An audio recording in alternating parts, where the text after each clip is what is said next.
Do you know that a comma can cost you $5 million? Now listen carefully to this sentence. I love my family, bagnet and cucumber juice.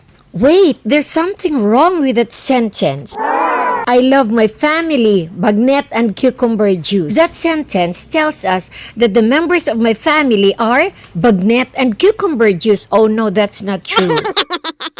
Now try to observe the second sentence. Now that little comma right there, that's the Oxford comma. Some people say it's optional, but that's dangerous.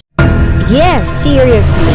In 2017, a dairy company in Maine had to pay their drivers $5 million just because of the missing comma in a contract about overtime pay.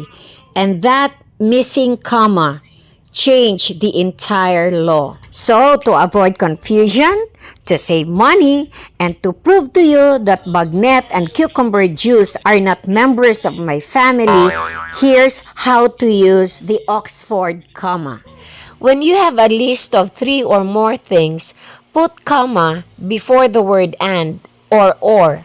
Example, I owe my cooking skills to my grandmothers, Judy Ann Santos and Boy Logro.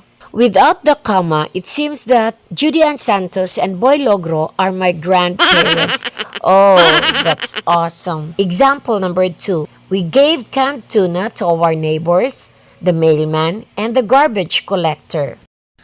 Without the Oxford comma, the mailman and the garbage collector are my neighbors. Dahil nawala ang comma, automatic nagkaroon ako ng neighbors na mailman at garbage collector. Aww. So see what Oxford comma can do?